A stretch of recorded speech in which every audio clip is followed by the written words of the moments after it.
بسم الله الرحمن الرحيم. الحمد لله نحمده ونستعينه ونستغفره ونؤمن به ونتوكل عليه ونعوذ بالله من شرور أنفسنا ومن سيئات أعمالنا ونعوذ بالله من شرور أنفسنا ومن سيئات أعمالنا من يهده الله فلا مضل له ومن يضلله فلا هادي له ونشهد أن لا إله إلا الله وحده لا شريك له ونشهد أن سيدنا ومولانا محمدا عبده ورسوله أرسله إلى كافة الناس بشيرا ونذيرا وداعيا إلى الله بإذنه وسراجا منيرا صلى الله تعالى عليه وعلى آله وأصحابه وبارك وسلم تسليما كثيرا كثيرا. أما بعد فأعوذ بالله من الشيطان الرجيم. بسم الله الرحمن الرحيم.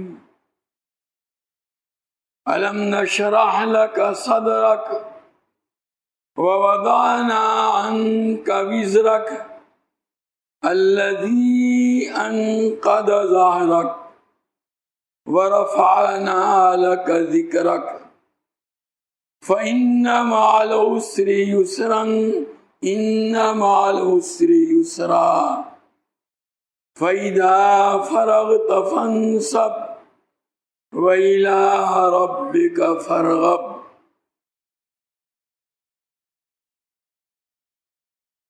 کافی طویل عرصے کے بعد آپ کی خدمت میں حاضری ہوئی. آپ کی محبت بری دعاؤں کے نتیجے میں اللہ تبارک و تعالیٰ نے پھر اس درس کو پیش کرنے کی سعادت عطا فرمائی. دعا کیجیے اللہ تعالیٰ اس کو باقی رکھے. یہ سورہ علم نشرح ہے جس کی کچھ تشریح اگلی مجلس کے اندر پیش کی گئی تھی. اس صورت میں اللہ تبارک و تعالیٰ نے اپنی نعمتیں حضور اکرم صلی اللہ تعالی علیہ وسلم کو یاد دلائی ہیں. چنانچہ سب سے پہلے فرمایا الم نشرح لک صدرک. کیا ہم نے آپ کے خاطر آپ کے سینے کو کھول نہیں دیا؟ اس کی کچھ تشریح اگلی مجلس میں آ چکی ہے. آگے باری تعالیٰ فرماتے ہیں وَوَضَعْنَا عَنْكَ وِزْرَكَ الَّذِي أَنْقَضَ ظَهْرَكَ. اور ہم نے آپ سے آپ کا وہ بوجھ اتار دیا جس نے آپ کی کمر توڑ رکھی تھی. کمر توڑنا ایک محاورہ ہے. یہ کسی آدمی کو کوئی فکر لاحق ہو، کوئی تشویش ہو، انسان کے اوپر کوئی بوجھ ہو تو اس وقت تو یہ کہا جاتا ہے کہ اس فکر نے میری کمر توڑ دی ہے. یہاں وہ کون سا بوجھ تھا جس کے بارے میں اس آیت میں باری تعالیٰ ارشاد فرما رہے ہیں کہ اس نے آپ کی کمر توڑ رکھی تھی؟ ویسے تو نبی کریم صلی اللہ تعالیٰ علیہ وسلم کی ذات بابرکات پر بہت سارے افکار تھے، بہت سارے مسائل تھے، لیکن سب سے اہم بوجھ اور سب سے اہم ذمہ داری یہ نبوت کی ذمہ داری تھی، جو اللہ تبارک و تعالیٰ کی طرف سے آپ کو سونپی گئی تھی کہ آپ کو اپنی امت کی نجات کے لیے کوشش کرنے کا بوجھ آپ کے اوپر تھا۔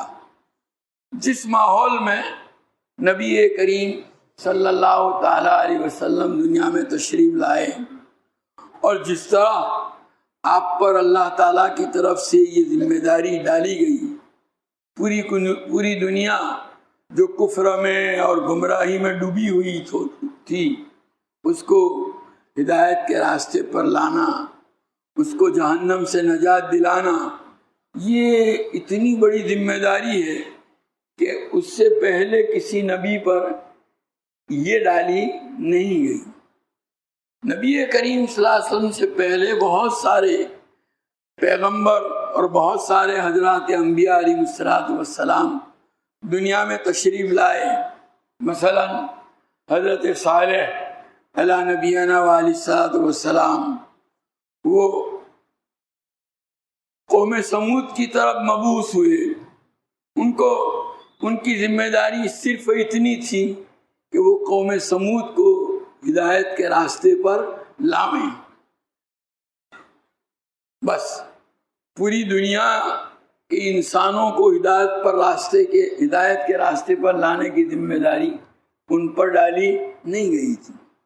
حضرت ہود علیہ نبینا علیہ السلام کو اللہ تعالیٰ نے بھیجا، ان کی ذمہ داری صرف یہی تھی کہ وہ قوم عاد کو ہدایت کے راستے پر لاویں اور جس گمراہی میں وہ مبتلا ہیں اس سے ان کو نکالیں۔ ساری دنیا کے انسانوں کی ہدایت کا بوجھ ان کے اوپر ڈالا نہیں گیا تھا۔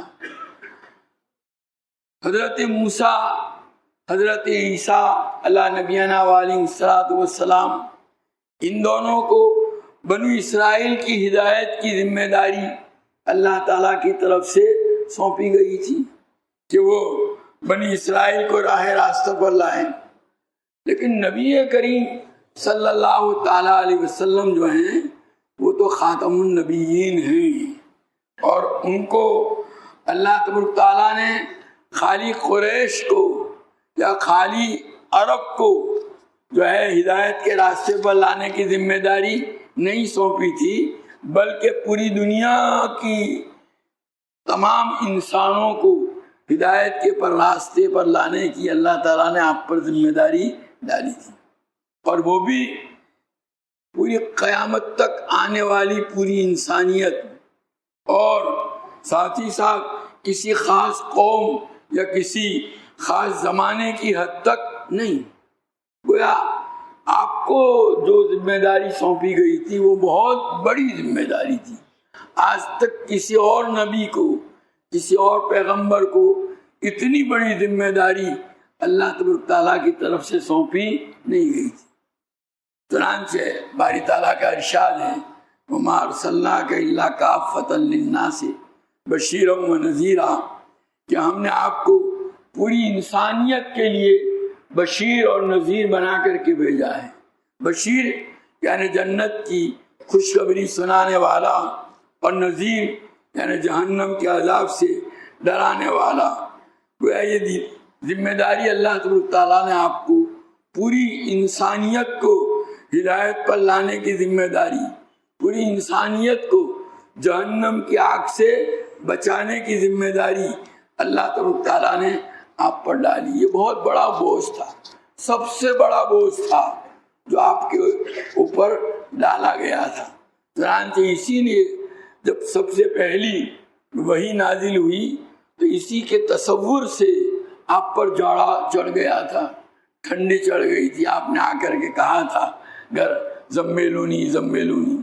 اسی ذمہ داری کے تصور نے جو ہے آپ کو متفکر بنا دیا تھا.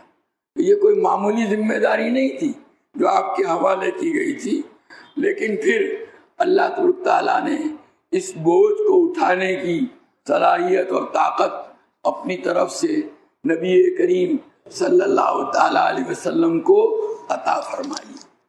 اور آپ کے لیے، نبی کریم صلی اللہ علیہ وسلم کے لیے اس بوجھ کا اٹھانا اللہ تبارک تعالیٰ نے آسان کر دیا. چنانچہ اسی آیت میں فرمایا گیا وَوَضَعْنَا عَنْكَ وِزْرَكَ الَّذِي أَنقَضَ ظَهْرَكَ، ہم نے آپ سے آپ کا وہ بوجھ جس نے آپ کی کمر توڑ رکھی تھی اتار دیا.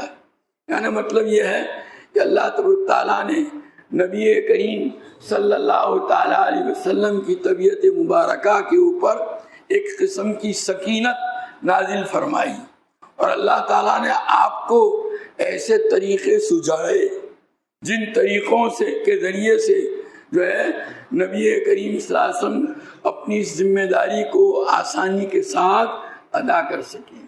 اور پھر آہستہ آہستہ اللہ تبارک تعالیٰ نے آپ کے لیے ایسے مددگار، ایسے اعوان و انصار پیدا فرمائے. حضرات صحابہ رضوان اللہ تعالیٰ علیہم اجمعین جیسے مددگار کہ روئے زمین پر جو ہے ایسے جانثار ساتھی کسی اور کو عطا نہیں کیے گئے. اللہ نے حضور کو ایسے رفقا، ایسے صحابہ عطا فرمائے جنہوں نے آپ کے اس بوجھ کو اٹھانے میں آپ کا تعاون کیا. یہ اس طرح اللہ تعالیٰ نے یہ بوجھ آپ پر سے اتار دیا. آگے باری تعالیٰ فرماتے ہیں وَرَفَعْنَا لَكَ ذِكْرَكَ، اور نبی آپ کے لیے ہم نے آپ کے تذکرے کو بلند مقام عطا فرمایا. کیا ہے وہ بلند مقام؟ ایک روایت میں ہے کہ نبی کریم صلی اللہ تعالیٰ علیہ وسلم نے حضرت جبریل علیہ السلام سے پوچھا کہ اللہ تبارک تعالیٰ نے یہ جو فرمایا وَرَفَعْنَا لَكَ ذِكْرَكَ کہ ہم نے آپ کے لیے آپ کے تذکرے کو بلند مقام عطا فرمایا، اس کا کیا مطلب؟ تو حضرت جبریل علیہ السلام نے جواب میں فرمایا کہ اللہ تعالیٰ نے آپ کے ذکر کو اپنے ذکر کے ساتھ ملا دیا. چنانچہ جہاں لا الہ الا اللہ ہے وہاں محمد رسول اللہ ہے. جہاں اشہد ان لا الہ الا اللہ کی صدا بلند کی جاتی ہے وہیں اشہد ان محمد رسول اللہ کی صدا بھی بلند کی جاتی ہے. جہاں قرآن پاک میں اطیعوا اللہ کہ اللہ کی اطاعت اور فرما برداری کرو فرمایا گیا، وہیں واطیعوا الرسول اللہ کے رسول کی اطاعت اور فرما برداری کرو، یہ بھی اللہ تبارک تعالیٰ نے فرمایا. وہ اللہ نے اپنے نام کے ساتھ نبی کریم صلی اللہ تعالیٰ علیہ وسلم کے نام کو جوڑا. یہ ہم نے آپ کے لیے آپ کے تذکرے کو بلند مقام عطا فرمایا. یہ شرف جو ہے نا، جب اللہ کا نام لیا جاتا ہے تو ساتھ میں نبی کریم صلی اللہ علیہ وسلم کا نام بھی لیا جاتا ہے. یہ شرف اس پوری کائنات میں اللہ تعالیٰ نے حضور پاک صلی اللہ علیہ وسلم کے علاوہ کسی اور کو عطا نہیں فرمایا. اور ایسا شرف ہے کہ دنیا کے روئے زمین کے کرۂ ارض کے جو ہے ہر حصے میں پورے کرۂ ارض میں کہیں نہ کہیں 24 گھنٹے کے ہر لمحے میں آپ کا نام لیا جاتا ہے. اس لیے کہ اذان میں اللہ تبارک تعالیٰ نے اپنے نام کے ساتھ آپ کے نام کو جوڑ دیا، اور گویا ایک 24 گھنٹے میں پوری کائنات کے اوپر ایسا نظام ہے کہ کہیں نہ کہیں کسی نہ کسی نماز کا وقت شروع ہوتا ہے اور اس کے لیے اذان دی جاتی ہے.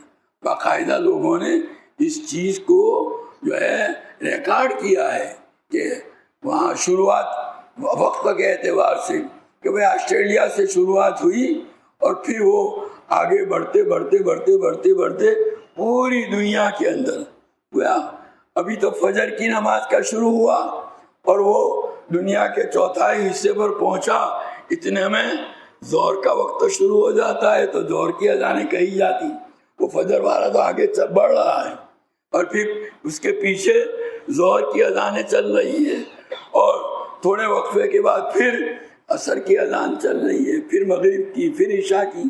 ایک ایسا عجیب و غریب نظام ہے کہ گویا 24 گھنٹے میں کوئی لمحہ ایسا نہیں گزرتا کہ جہاں آپ کا نام پکارا نہ جا رہا ہو۔ گویا یہ حقیقت تو یہ ہے کہ اللہ تعالیٰ نے آپ کو ایسی سربلندی عطا فرمائی کہ آپ کے نام کی برکت سے دنیا قائم ہے۔ یوں سمجھیے یہ شرف اللہ نے نبی کریم صلی اللہ علیہ وسلم کے علاوہ کسی اور کو عطا نہیں فرمایا۔ علامہ اقبال مرحوم فرماتے ہیں، دشت میں موج کی آغوش میں طوفان میں ہے، چین کے شہر مراکش کے بیابان میں ہے۔ گویا ہر وقت آپ کا تذکرہ، آپ کا نام بلند ہو رہا ہے۔ آسمان یہ نظارہ قیامت تک ہمیشہ دیکھتا رہے گا۔ بہرحال یہ انعام اللہ تعالیٰ نے نبی کریم صلی اللہ تعالیٰ علیہ وسلم کو عطا فرمایا کہ ایک طرف تو وہ بوجھ جس نے آپ کی کمر توڑ رکھی تھی وہ آپ سے اتار دیا، اس کو کس طرح جو ہے اس ذمہ داری کو پورا کرنا ہے، انجام دینا ہے، وہ طریقہ اللہ نے آپ کو سجھایا، آپ کو ایسے اعوان و انصار عطا فرمائے، اور پھر مزید برآں اللہ تبارک تعالیٰ نے آپ کے نام کو اپنے نام کے ساتھ جوڑ کر کے سربلندی عطا فرمائی، وَرَفَعْنَا لَكَ ذِكْرَكَ۔ پھر آگے باری تعالیٰ فرماتے ہیں فَإِنَّ مَعَ الْعُسْرِ يُسْرًا، إِنَّ مَعَ الْعُسْرِ يُسْرًا، کہ بے شک تنگی اور مشکل کے ساتھ آسانی بھی ہوتی ہے۔ اب یہ تنگی اور مشکل کے ساتھ آسانی بھی ہوتی ہے، یہ جملہ، یہ کلمہ اللہ تبارک تعالیٰ نے 2 مرتبہ ارشاد فرمایا۔ گویا ہر مشکل کے ساتھ ایک آسانی ہوتی ہے، ہر مشکل کے ساتھ ایک آسانی ہوتی ہے۔ گویا یہ بات اللہ تعالیٰ نے 2 مرتبہ ارشاد فرمائی۔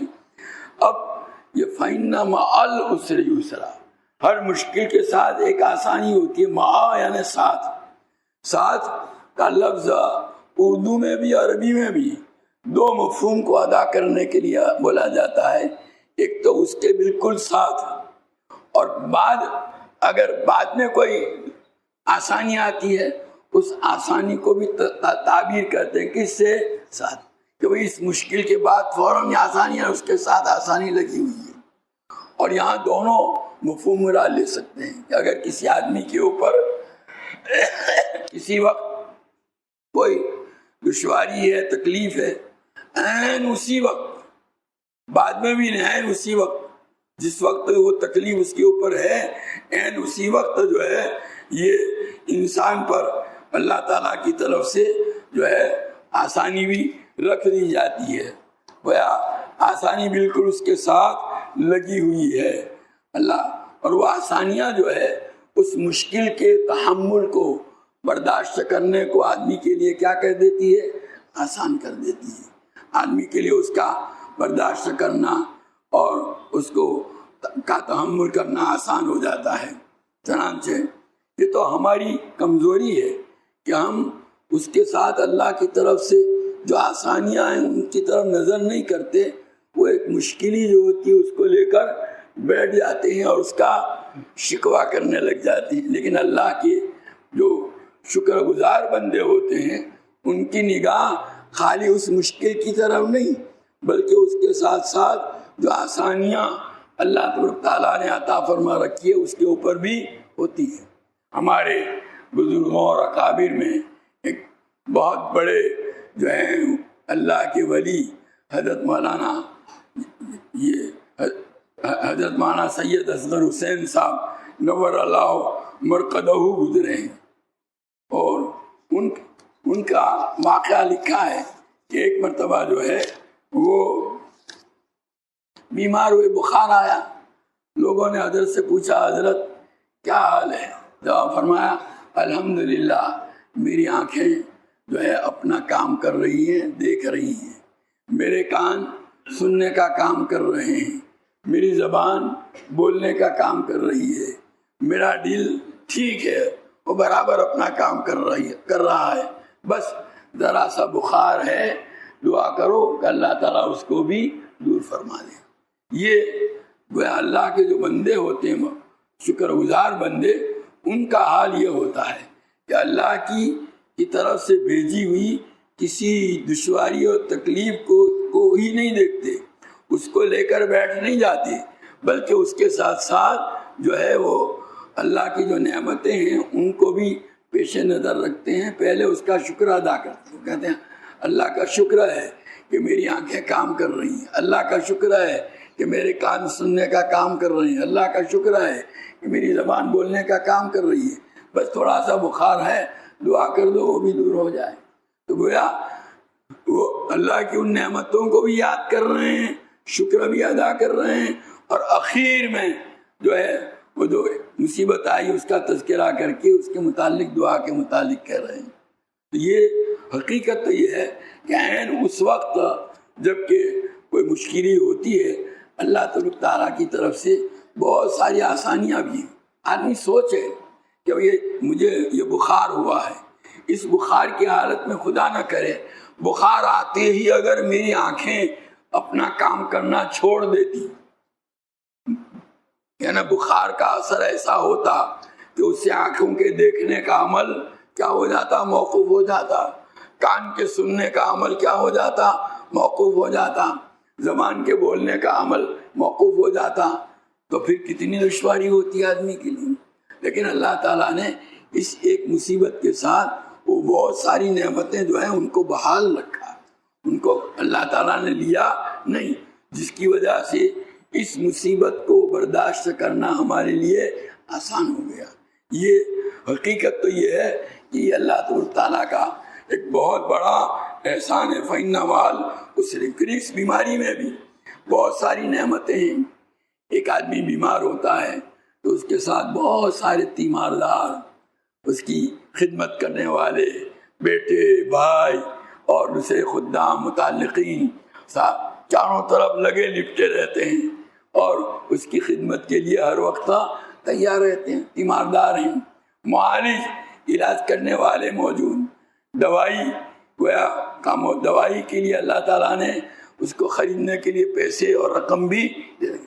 اگر خدا نہ کرے کوئی تیماردار نہ ہو، کوئی جو ہے خبر لینے والا نہ ہو، خدمت کرنے والا نہ ہو، کوئی جو ہے علاج کرنے کے لیے کوئی طبیب موجود نہ ہو، یا دوائی سے حاصل کرنے کے لیے رقم موجود نہ ہو، تو اس وقت یہ بیماری، یہ تکلیف کتنی زیادہ سخت ہو جاتی۔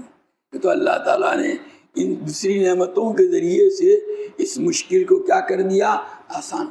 اور پھر مزید بڑا نبی کریم صلی اللہ تعالیٰ علیہ وسلم نے ہم کو بتلایا ہے کہ بھائی ایک آدمی جب بیمار ہوتا ہے تو اس بیماری کے نتیجے میں اللہ تعالیٰ اس کے گناہوں کو معاف کرتے ہیں۔ یہ بیماری اس کے لیے کفارہ ہوتی ہے، اس کے درجات اس کے وجہ سے بلند ہوتے ہیں۔ آدمی اگر سوچے گا کہ بھلے یہ بیماری وہ تو مقدر میں تھی، آئی ہے، لیکن اس بیماری کے نتیجے میں جو ہے میرے بہت سارے گناہ اللہ تعالیٰ معاف کر رہے ہیں، میرے درجات کو بلند کر رہے ہیں، تو گویا یہ بیماری کیا ہوئی، ایک بہت بڑی نعمت ہوئی اللہ تعالیٰ کی۔ تو گویا اس بیماری کے ساتھ بہت ساری نعمتیں لگی ہوئی ہیں، اور پھر ساتھ کا لفظ بعد کے لیے بھی استعمال ہوتا ہے، یعنی اس بیماری کے بعد بھی اللہ کی نعمت ہے۔ کیا؟ اس لیے کہ یہ تو دنیا کا حال ہے، بیماری اگر ہے تو کوئی بیماری ہمیشہ رہنے والی نہیں ہے، چند دنوں کے بعد اسی بیماری کے بعد کیا نصیب ہوگی، صحت اور تندرستی۔ میں بیمار تو آ گئے آپ کے سامنے تندرست ہو کر۔ اللہ تعالیٰ نے اس گویا مشکلی کے بعد آسانی، اس تکلیف کے بعد کیا ہے، راحت کی شکل عطا فرمائی، بیماری کے بعد صحت عطا فرمائی۔ اسی طریقے سے کسی آدمی کے لیے کوئی مصیبت کا سبب پیدا ہو گیا تو تھوڑی مدت کے بعد پھر وہی بدل کر کے اس کے لیے راحت کا سامان اللہ تعالیٰ کی طرف سے پیدا ہوتا ہے۔ دنیا میں کوئی ہر وقت غم نہیں رہتا، غم کے ساتھ خوشی بھی ہے، ہر وقت جو ہے بیماری نہیں رہتی، بیماری کے ساتھ تندرستی بھی ہے، ہر وقت فقر و فاقہ نہیں رہتا، اس کے ساتھ اللہ تعالیٰ راحت بھی عطا فرماتے ہیں۔ تو گویا یہ دنیا کو بنایا ہی ایسا ہے۔ ذرا تصور کرو آخرت کے اندر جو کافر بندہ ہوگا اس کا کیا حال ہوگا، اس کے اوپر وہ جب عذاب میں گرفتار ہوگا تو یہ ایسی حالت ہوگی تکلیف کی کہ پھر یہ تکلیف کبھی دور ہونے والی نہیں، ہمیشہ باقی رہے، یہاں تسلی کا کوئی امکان ہی نہیں۔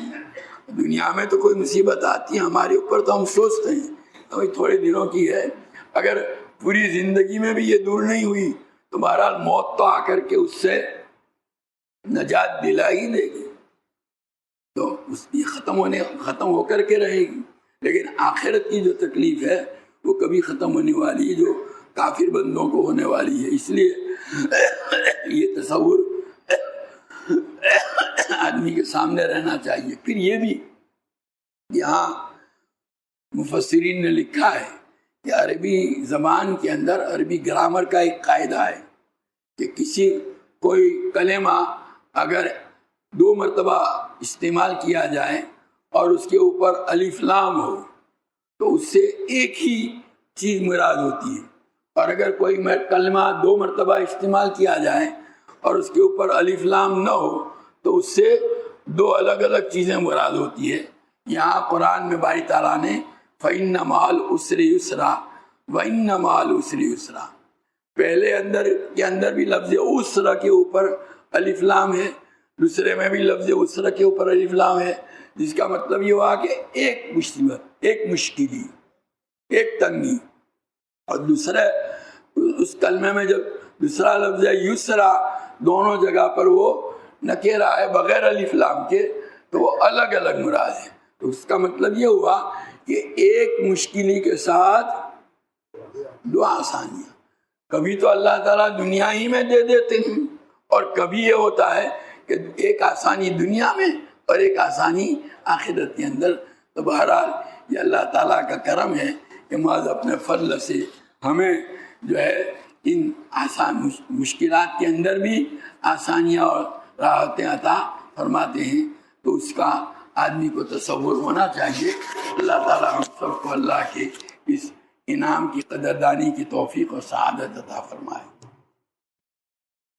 سبحانک اللہم و بحمدک و تبارک اسمک و تعالی جدک و لا الہ غیرک، اللہم صلی وسلم و بارک علی سیدنا و مولانا محمد و علی آل سیدنا و مولانا محمد کما تحب و ترضى بعدد ما تحب و ترضى۔ ربنا ظلمنا انفسنا وإن لم تغفر لنا وترحمنا لنكونن من الخاسرين۔ ربنا اغفر لنا ذنوبنا وإسرافنا في أمرنا وثبت أقدامنا وانصرنا على القوم الكافرين۔